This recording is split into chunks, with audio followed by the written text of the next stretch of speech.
बिस्मिल्लाहिर्रहमानिर्रहीम अस्सलामुअलैकुम वरहमतुल्लाहि वबरकातुहू। उम्मीद है दोस्तों सब खैर आफिस से होंगे। आज के अपनी इस वीडियो के अंदर हम CS 201 प्रैक्टिकल की लैब नंबर 7 के प्रोग्राम को कवर करेंगे। दोस्तों इसके अंदर हमने जो टॉपिक कवर करना है वो है जी स्ट्रक्चर्स, यानी आपने स्ट्रक्चर का इस्तेमाल करना है। आपको स्ट्रक्चर के अंदर जो है स्ट्रक्चर कैसे डिक्लेयर किया जाता है इसका पता हो, आपको स्ट्रक्चर को इनिशियलाइज करना आना चाहिए और फंक्शंस एंड स्ट्रक्चर्स जो है इसको क्रिएट करना आना चाहिए। चलते हैं अपनी प्रॉब्लम स्टेटमेंट की तरफ। सबसे पहले सर कह रहे हैं write a program which has, sir कह रहे हैं एक ऐसा प्रोग्राम लिखो जिसके अंदर क्या क्या हो, 6 चीज़ें हो। पहली चीज़ a structure with only 2 member variables of integer and float type. अब इसका मतलब ये दोस्तों ये है कि सर कह रहे हैं एक स्ट्रक्चर क्रिएट करो, ठीक है, और उस स्ट्रक्चर के अंदर 2 वेरिएबल होंगे। एक वेरिएबल इंट डाटा टाइप का होगा और दूसरा वेरिएबल फ्लोट डाटा टाइप का होगा। अब दोस्तों अगर आपने CS 201 ऑलरेडी पढ़ी हुई है तो आपको पता होगा स्ट्रक्चर कैसे क्रिएट किया जाता है। बड़ा आसान तरीका होता है। तो हम सिंपली स्ट्रक्चर की अपनी खुद की एक बॉडी होती है, ये बात याद रखिएगा। स्ट्रक्चर किसी फंक्शन के अंदर क्रिएट नहीं किया जाता। स्ट्रक्चर बिल्कुल आज़ाद, मतलब फंक्शन से बाहर आज़ाद क्रिएट किया जाता है। एक चीज़। दूसरी चीज़ ये स्ट्रक्चर की अपनी खुद की बॉडी होती है। अब हम मेन के फंक्शन से बाहर आ चुके हैं क्योंकि मैंने आपको बता दिया कि स्ट्रक्चर किसी फंक्शन के अंदर क्रिएट नहीं होता, ठीक है। तो हम मेन फंक्शन से बाहर आ गए, यहाँ पे स्ट्रक्चर जो है वो क्रिएट करेंगे। अब स्ट्रक्चर दोस्तों कैसे क्रिएट किया जाता है उसके लिए हम लिखते हैं स्ट्रक्ट, ठीक है, और उसके बाद अपने स्ट्रक्चर का जो भी हमने नाम सेट करना है। तो हमें सर ने ये नहीं बताया कि आपने स्ट्रक्चर का नाम क्या रखना है, सो हम अपनी मर्ज़ी से कोई भी नाम दे सकते हैं। तो मैंने अपने स्ट्रक्चर का नाम दे दिया टेस्ट, ठीक है। आप यहाँ पे टेस्ट की जगह पे कोई भी नाम दे सकते हैं, लेकिन ये जो स्ट्रक्ट है ये एक कीवर्ड है जो कि स्ट्रक्चर बनाने के लिए यूज़ किया जाता है। लिहाजा ये एक कीवर्ड है जो आपने ऐसे ही लिखना है, लेकिन ये जो टेस्ट है ये मेरे स्ट्रक्चर का नेम है जो कि आप कुछ भी यहाँ पे एज ए नेम के तौर पर सेट कर सकते हैं। उसके बाद होती है स्ट्रक्चर की बॉडी, और स्ट्रक्चर की बॉडी के दोस्तों लास्ट पे सेमी कॉलन होता है, ये बात याद रखिएगा। सिर्फ फंक्शन की बॉडी के लास्ट पे सेमी कॉलन नहीं होता, बाकी हर बॉडी के लास्ट पे सेमी कॉलन होता है, सिर्फ फंक्शन की बॉडी के लास्ट पे नहीं होता। अच्छा जी, उसके बाद सर ने कहा था कि आपने स्ट्रक्चर में 2 वेरिएबल बनाने हैं, एक इंटीजर डाटा टाइप का और एक फ्लोट। तो मैंने यहाँ पे सबसे पहला वेरिएबल बना लिया इंट टाइप के साथ, जिसका नाम मैंने ए रख लिया, और उसके बाद मैंने एक दूसरा वेरिएबल बनाया फ्लोट टाइप के साथ जिसका नाम मैंने बी रख दिया। चैलेंज। तो ये दोस्तों हमने स्ट्रक्चर बना लिया है, ऐसे स्ट्रक्चर बनाते हैं, समझ लगी। अब दोस्तों हम चलते हैं मेन फंक्शन के अंदर, और इस मेन फंक्शन के अंदर हमने अब क्या करना है नेक्स्ट देखते हैं। नेक्स्ट सर कह रहे हैं initialize 2 data members by assigning 0 values in different ways. यानी सर कह रहे हैं कि अब तुमने जो स्ट्रक्चर क्रिएट किया है उस स्ट्रक्चर के 2 डाटा मेंबर बनाओ। डाटा मेंबर दोस्तों, डाटा मेंबर कहते हैं ऑब्जेक्ट्स को, स्ट्रक्चर के ऑब्जेक्ट्स। यानी सर कह रहे हैं स्ट्रक्चर के 2 ऑब्जेक्ट बनाओ और उन ऑब्जेक्ट की हेल्प से स्ट्रक्चर के अंदर जो है उसके वेरिएबल्स को 0 वैल्यू असाइन करो, लेकिन उसके लिए तुमने 2 डिफरेंट वेज यूज़ करने हैं, ठीक है। अब इस बात की आपको समझ आ जाएगी। अब सबसे पहले हम ये देखते हैं कि सर ने ये जो कहा है कि इनिशियलाइज 2 डाटा मेंबर्स, यानी स्ट्रक्चर के 2 डाटा मेंबर बनाओ, जिसको मैंने अभी आपको बताया कि डाटा मेंबर बेसिकली ऑब्जेक्ट्स को कहते हैं। तो स्ट्रक्चर के ऑब्जेक्ट हम क्यों बनाते हैं, अब इसका सबसे पहले आपको कंसेप्ट क्लियर करवा दूँ। दोस्तों जब भी आप कोई स्ट्रक्चर क्रिएट करते हो तो उस स्ट्रक्चर के अंदर जितने भी आप वेरिएबल बनाते हो या फंक्शंस बनाते हो, यानी जो कुछ आप स्ट्रक्चर की बॉडी के अंदर बनाते हो ना, उन चीज़ों को एक्सेस करने के लिए आपको स्ट्रक्चर का एक ऑब्जेक्ट बनाना पड़ता है। आप समझ रही बात की कि स्ट्रक्चर का ऑब्जेक्ट क्यों बनाते हैं।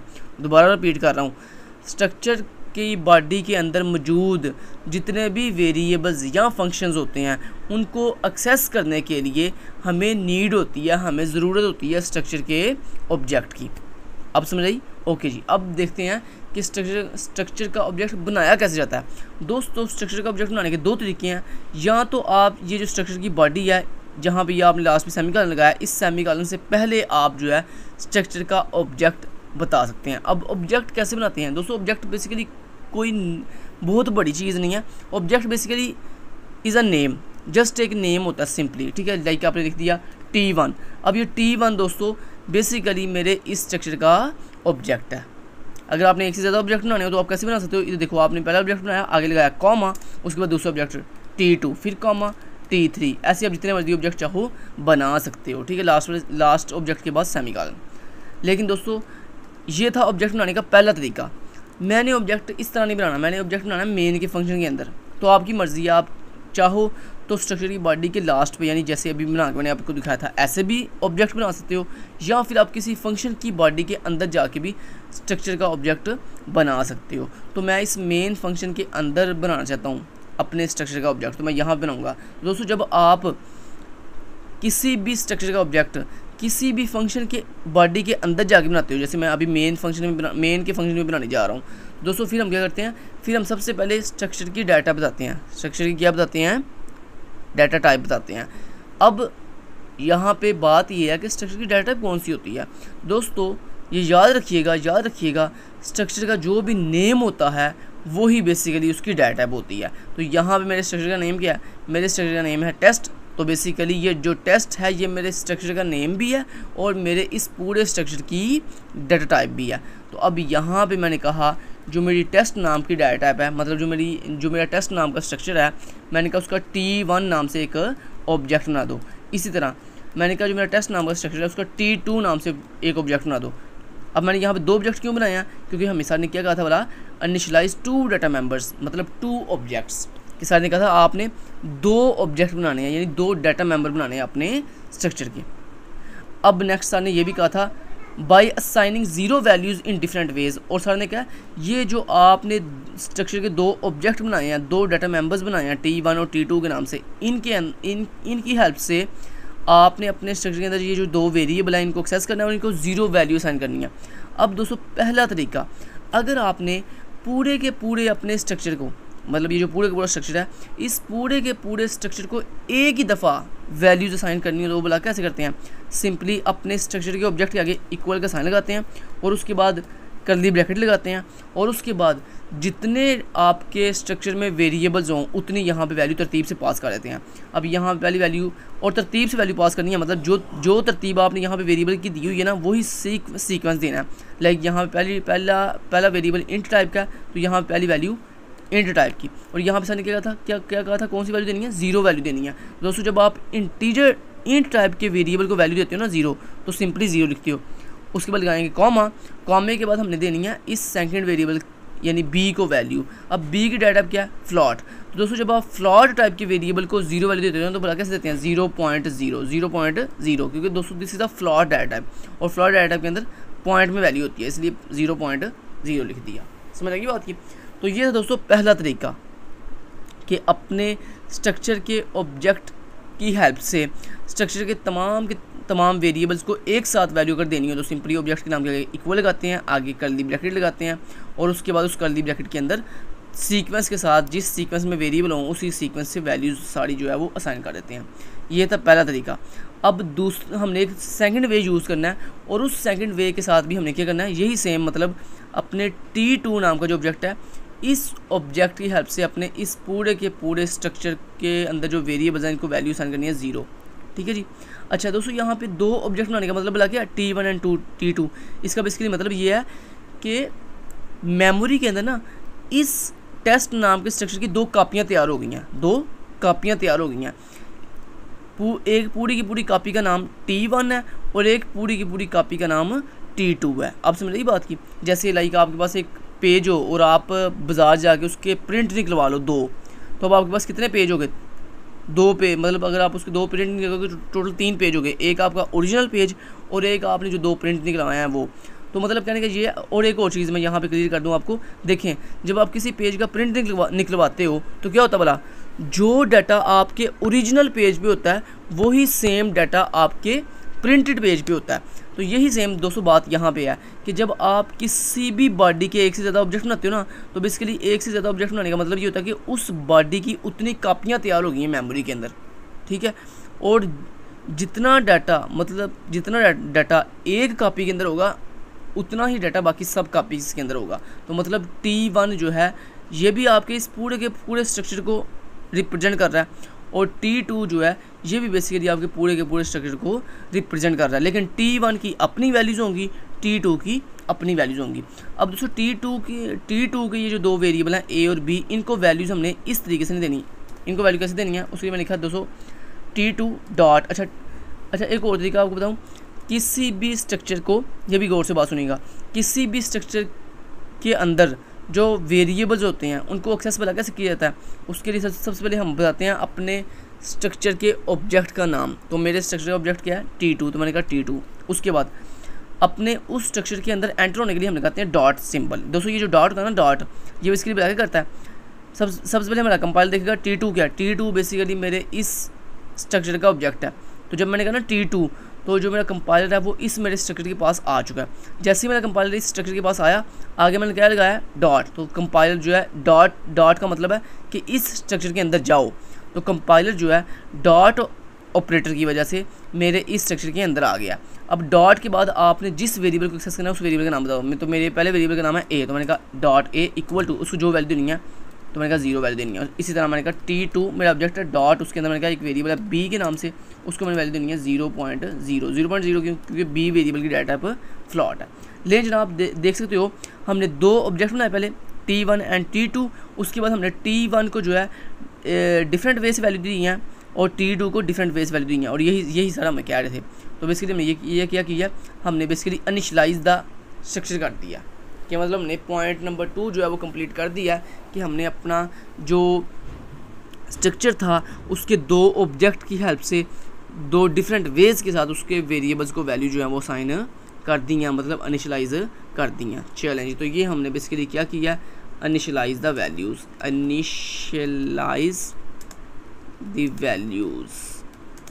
Initialise the values. ठीक है, अब दोस्तों हमने क्या करना है, नेक्स्ट टास्क क्या है वो देखते हैं।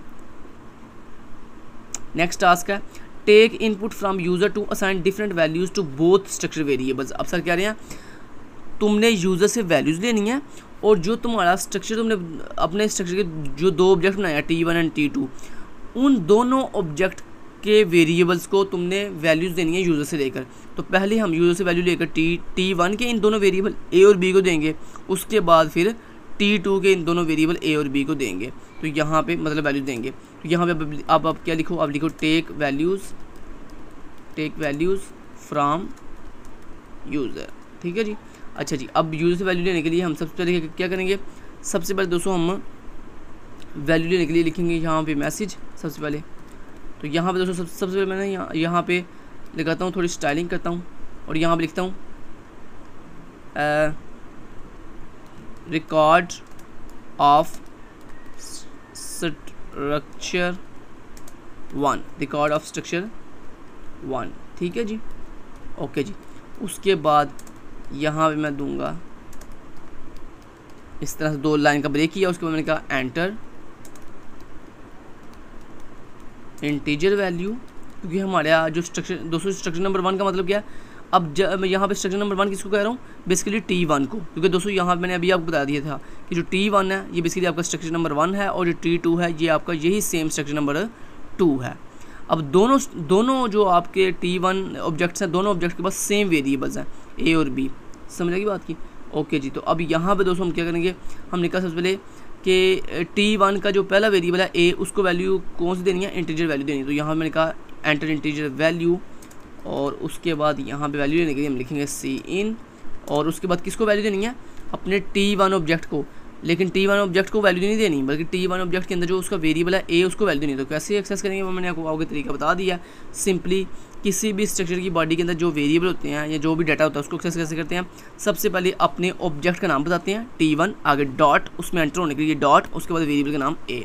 ले जी जनाब, तो अब क्या होगा बोला कि आपके T1 ऑब्जेक्ट के अंदर जो A वेरिएबल है उसको वैल्यू मिल जाएगी। सेम इसी तरह देन हमने फिर अगेन कहा सी आउट, और यहाँ मैंने कह दिया backslash n enter float value, और देन मैंने कहा सी इन। अब ये फ्लॉट वैल्यू किसको देनी है, T1 जो ऑब्जेक्ट है डॉट, उसके अंदर B नाम के वेरिएबल को। चलें जी, तो दोस्तों हमने अपना जो T1 ऑब्जेक्ट था उसके दोनों वेरिएबल्स को वैल्यू यूज़र से लेकर टेक करके मतलब सेव करवा दी है। अब यही सेम तरीका हमने नेक्स्ट भी करना है, किसके लिए, स्ट्रक्चर नंबर 2 यानी T2 के लिए। तो इसी सेम को कॉपी किया, यहाँ पेस्ट कर दिया, और यहाँ पे हमने सिर्फ क्या कर दिया, मैसेज चेंज करेंगे यहाँ पे, मतलब पहले 2 लाइन का ब्रेक करेंगे, उसके बाद रिकॉर्ड ऑफ स्ट्रक्चर 2। अब यहाँ पे स्ट्रक्चर 2 का मतलब क्या है, यानी T2। तो यहाँ पे लिखेंगे सारा कुछ वैसे ही रहेगा, सिर्फ यहाँ पे फ़र्क आएगा, सिर्फ T2.A और यहाँ पे T2.B। समझ आएगी बात की। ले जनाब, आपने सबसे पहले अपने T1 के ऑब्जेक्ट के दोनों वेरिएबल में डाटा स्टोर करवाया यूज़र से लेकर, और उसके बाद T2 के दोनों वेरिएबल में आपने यूज़र से लेकर डाटा स्टोर कर दिया। अब हमने क्या करना है, अब दोस्तों हमने अपना डाटा जो है स्क्रीन पे डिस्प्ले करना है। तो डाटा डिस्प्ले करने के लिए नेक्स्ट देखें, कहता है write a function that takes 2 structure variables as parameter. अब सर कह रहे हैं कि बेसिकली ना एक फंक्शन बनाओ जिसको आपने अपना ये जो दो ऑब्जेक्ट है ना T1 एंड T2, ये एज ए पैरामीटर अपने फंक्शन को भिजवाने हैं। लेकिन दोस्तों फंक्शन को भिजवाने से पहले ना हमने इन डाटा को डिस्प्ले भी करना है। तो उसके लिए हम यहाँ पे क्या करेंगे, हम यहाँ पे कहेंगे display record, display records of T1 and T2। समझ आएगी बात की? ओके जी। अब यहाँ पे दोस्तों हम देंगे मैसेज पहले सी आउट, और उसके बाद यहाँ मैं 2 लाइन का ब्रेक करूँगा पहले, उसके बाद यहाँ पे मैं कहूँगा रिकॉर्ड्स ऑफ T1, या रिकॉर्ड ऑफ, यहाँ पे लिख देते हैं रिकॉर्ड ऑफ स्ट्रक्चर 1, ठीक है जी, लें जी जनाब। और उसके बाद पहले स्ट्रक्चर की वैल्यू डिस्प्ले कैसे करेंगे, बड़ा आसान तरीका है, सिंपली यहाँ पे पहले हम लगाएंगे 2 लाइन का ब्रेक, उसके बाद हम कहेंगे T1, उसके अंदर जो A वेरिएबल है उसकी वैल्यू क्या है जी, सॉरी इक्वल लगाते हैं, उसकी वैल्यू क्या दी है इक्वल। और वैल्यू कैसे डिस्प्ले करेंगे, बड़ा आसान तरीका। सबसे पहले आप क्या करो, मैंने अभी आपको तरीका बताया था कि किसी भी स्ट्रक्चर के वेरिएबल को एक्सेस कैसे किया जाता है। सबसे पहले ऑब्जेक्ट का नाम बोलेंगे, तो T1 मेरे ऑब्जेक्ट स्ट्रक्चर के पहले स्ट्रक्चर के ऑब्जेक्ट का नाम है T1 डॉट, उसके अंदर A वेरिएबल है। ऐसे ही उसकी सेकंड वैल्यू को डिस्प्ले करने के लिए हम यहाँ पे लिखेंगे पहले 2 \T करेंगे। \T करने से क्या होगा, 8 स्पेसिस मिल जाएंगी, 8 \T मीन टैब, यानी 8 स्पेसिस मिल जाएंगी। उसके बाद हमने कहा T1, उसके अंदर B जो ऑब्जेक्ट है उसकी वैल्यू इक्वल टू, और उसके बाद हमने कहा T1 जो मेरा ऑब्जेक्ट है डॉट, उसके अंदर जो B वेरिएबल है उसकी वैल्यू डिस्प्ले कर दो। चले जी, अब यही सेम काम हमने स्ट्रक्चर 2 के लिए भी करना है। तो यहाँ पे हमने इसी को कॉपी कर लेते हैं और स्ट्रक्चर 2 की वैल्यू भी डिस्प्ले कर लेते हैं। ये बेसिकली ओरिजिनल वैल्यूज हैं, ये जो हमने वैल्यू अभी यूज़ से लेंगे ना, ये वो वाली हम वैल्यू डिस्प्ले कर रहे हैं। लेकिन जो सर कह रहे हैं ना कि एक फंक्शन बनाओ और उस फंक्शन को पैरामीटर भेजो, दोस्तों वो बेसिकली वो फंक्शन सर कह रहे हैं भला किस मकसद के लिए, ये देखो नीचे जाकर सर बता रहे हैं, कहते हैं function must add the data members के, यानी सर कह रहे हैं कि आपने जो फंक्शन बनाना ना उसमें आपने वैल्यू डिस्प्ले नहीं करनी। उस फंक्शन का मकसद होगा कि आपने उसमें अपने दोनों जो स्ट्रक्चर है ना, मतलब T1 एंड T2, उसके वेरिएबल्स की वैल्यू को प्लस करके स्क्रीन पे डिस्प्ले करना है, ठीक है। लेकिन मैंने एडिशन करने से पहले मैं ना जो ओरिजिनल डाटा था ना वो डिस्प्ले करके दिखा रहा हूँ आपको। हालांकि ये सर ने कहा नहीं है ओरिजिनल डाटा डिस्प्ले करना, लेकिन मैं आपको थोड़ा एक्स्ट्रा काम करके दिखा रहा हूँ। तो यहाँ पे T1 का मैंने डाटा डिस्प्ले कर दिया, अब T2 का डिस्प्ले करेंगे। तो यहाँ पे मैंने कहा स्ट्रक्चर रिकॉर्ड ऑफ स्ट्रक्चर 2, ठीक है। और स्ट्रक्चर 2 का रिकॉर्ड कैसे डिस्प्ले करेंगे, उसके लिए हम लिखेंगे यहाँ पे T2, क्योंकि स्ट्रक्चर 2 का मतलब है मतलब ऑब्जेक्ट नंबर 2, यहाँ पे भी T2 और यहाँ पे भी आ जाएगा T2। ले जनाब, समझ आएगी बात की? ओके जी, ले जनाब, हमने अपने दोनों स्ट्रक्चर का रिकॉर्ड जो है उसके स्क्रीन पे डिस्प्ले करना भी सीख लिया है। नेक्स्ट अब हमने क्या करना है, एडिशन करनी है। तो उसके लिए हम यहाँ पे कहेंगे सम ऑफ T1 एंड T2, कि यानी जनाब आपने T1 और T2 के वेरिएबल्स को आपस में प्लस करना है। तो T1 के वेरिएबल का मतलब क्या, यानी T1 के अंदर जो वेरिएबल है A, उसको T2 के A वेरिएबल से प्लस करना है, और T1 के अंदर जो दूसरा वेरिएबल है B, उसको T2 के वेरिएबल से प्लस करना है। लेकिन प्लस कौन करेगा, एक फंक्शन प्लस करेगा। तो फंक्शन सबसे पहले हम यहाँ पे फंक्शन बना लेते हैं। तो यहाँ पे ऊपर आएंगे, तो यहाँ पे फंक्शन हम बनाएंगे रिटर्न टाइप उसकी क्या होगी, स्ट्रक्चर। क्योंकि सर ने यहाँ पे दोस्तों एक बात कही है, ये देखें, ये पढ़ें ज़रा। सर कह रहे हैं this function must return a variable of structure type, कि सर कह रहे हैं जो आप फंक्शन बनाओगे ना एडिशन करने के लिए, वो फंक्शन जो है क्या रिटर्न करेगा, पूरे का पूरा स्ट्रक्चर रिटर्न करेगा, पूरे का पूरा स्ट्रक्चर रिटर्न करेगा। अब दोस्तों स्ट्रक्चर रिटर्न करने का मतलब क्या है कि यहाँ पे आप स्ट्रक्चर की डाटा टाइप बताएंगे, क्योंकि आपको पता ना हम जिस टाइप की वैल्यू रिटर्न करते हैं वो वाली डाटा टाइप फंक्शन के नाम के शुरू पे बताते हैं। तो अब हमने क्या रिटर्न करना है, हमने पूरे का पूरा स्ट्रक्चर रिटर्न करना है।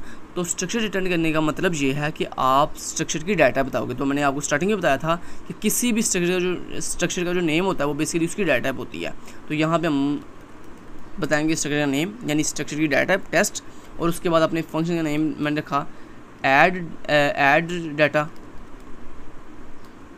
हाँ ऐड डाटा, और उसके बाद फंक्शन राउंड ब्रैकेट, और उसके बाद फंक्शन की बॉडी। अब दोस्तों ये जो ऐड डाटा नाम का फंक्शन है इसको हम यहाँ पे कॉल करेंगे नीचे जाके। यहाँ पे जहाँ पे मैंने एडिशन करनी है। तो सम फंक्शन में आए, यहाँ पे आगे मैंने कहा जो मेरा सबसे पहले मैंने क्या करना है, अच्छा ये देखें ज़रा, ये जो आपका ऐड फंक्शन है ये आपको क्या भिजवा रहा है, वापस रिटर्न क्या कर रहा है, पूरे का पूरा स्ट्रक्चर। तो जब दोस्तों आपका ये जो ऐड डाटा नाम का फंक्शन है, जब ये आपको पूरे का पूरा स्ट्रक्चर रिटर्न करेगा, तो वो पूरे का पूरा स्ट्रक्चर आप किसी ना किसी ज़रिए बात है वेरिएबल में स्टोर करोगे। अब वो सिंपल वेरिएबल नहीं होगा, वो पूरे का पूरा एक ऑब्जेक्ट होगा। जैसे ये आपका T1 एंड T2 एक ऑब्जेक्ट है ना, ऐसे ही बेसिकली आप जब दोस्तों पूरे का पूरा स्ट्रक्चर हासिल करोगे ना, तो उस स्ट्रक्चर को बेसिकली आप किसी ऑब्जेक्ट में स्टोर करोगे। तो यहाँ पे पहले हम एक नया ऑब्जेक्ट बना लेते हैं। तो ऑब्जेक्ट कैसे बनाते हैं, मैंने आपको स्टार्टिंग में बताया था कि किसी भी स्ट्रक्चर का ऑब्जेक्ट बनाने के लिए सबसे पहले स्ट्रक्चर का नेम यानी स्ट्रक्चर की डाटा बताते हैं, उसके बाद स्ट्रक्चर का जो भी ऑब्जेक्ट आपने रखना है। तो मैंने यहाँ पे ऑब्जेक्ट रखा T3 और उसके बाद इक्वल लगाएंगे। इक्वल क्यों लगाएंगे, क्योंकि दोस्तों राइट साइड पे हम फंक्शन को कॉल करेंगे, ठीक है। ये बात याद रखिएगा, जब भी आपने किसी भी फंक्शन से कुछ रिटर्न करवाना हो ना, तो राइट साइड पे फंक्शन को कॉल करते हैं और लेफ्ट साइड पे वो वेरिएबल लिखते हैं जिस वेरिएबल में आपने जो वैल्यू रिटर्न हो गया आ रही है वो स्टोर करनी है। तो यहाँ मैंने राइट साइड पर लिखा जो मेरा ऐड डाटा नाम का फंक्शन है उसको कॉल कर दो। तो यहाँ पे दोस्तों जब आपका ऐड डाटा नाम का फंक्शन कॉल होगा, तो ये जब रन होगा पूरे का पूरा फंक्शन, तो ये हमें बदले में वापस क्या रिटर्न करेगा, पूरे की पूरा एक स्ट्रक्चर रिटर्न करेगा। वो पूरे का पूरा स्ट्रक्चर जब वापस रिटर्न होगा तो वो इस T3 नाम के ऑब्जेक्ट में आके स्टोर हो जाएगा।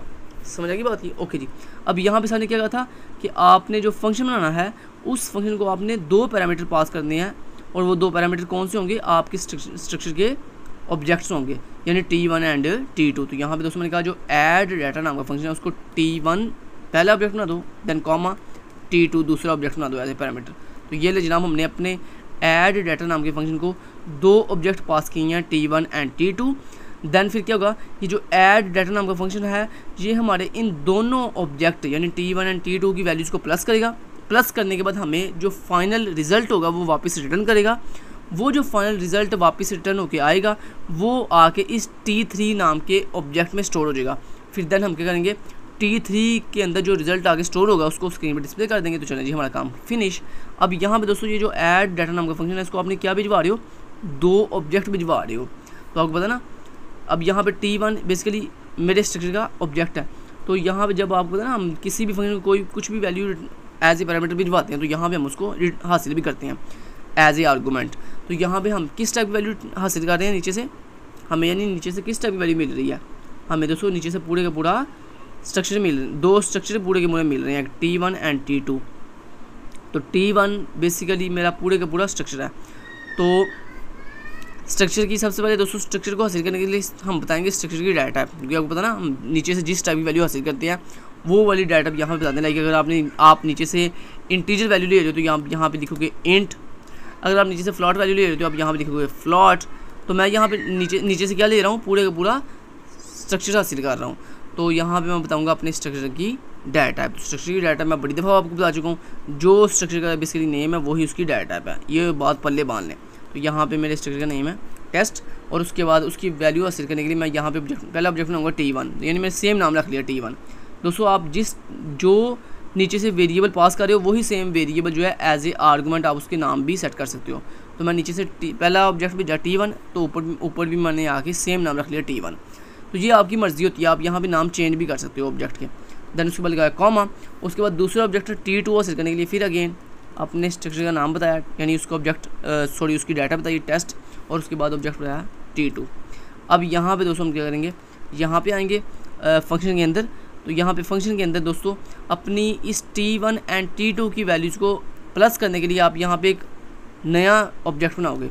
तो नया ऑब्जेक्ट कैसे बनाएंगे, उसके लिए अपने ऑब्जेक्ट स्ट्रक्चर की डाटा यानी स्ट्रक्चर का नाम बताएंगे टेस्ट, उसके बाद ऑब्जेक्ट T3। अब इस T3 के अंदर बेसिकली हम अपना आंसर स्टोर करेंगे। तो उसके लिए मैंने यहाँ पे कहा T3.a इक्वल टू, यानी मैं कह रहा हूँ जो मेरा T3 नाम का ऑब्जेक्ट है उसके अंदर जो a वेरिएबल है उसकी वैल्यू को इक्वल कर दो किसके भला, T1 जो मेरा ऑब्जेक्ट था, मतलब हमने क्या करना था भला, यहाँ पे T1 के a वेरिएबल को प्लस करना है T2 के a वेरिएबल के साथ। तो मैंने यहाँ पे कहा T1 डॉट जो a वेरिएबल है उसको प्लस कर दो T2 डॉट a वेरिएबल के साथ। तो अब ये क्या होगा भला कि जो मेरा T1 ऑब्जेक्ट है उसके a वेरिएबल की वैल्यू T2 के ऑब्जेक्ट के a वेरिएबल की वैल्यू से प्लस होगी। दोनों वैल्यू प्लस होने के बाद किस में स्टोर हो जाएंगी, T3 के a वेरिएबल में स्टोर हो जाएंगी।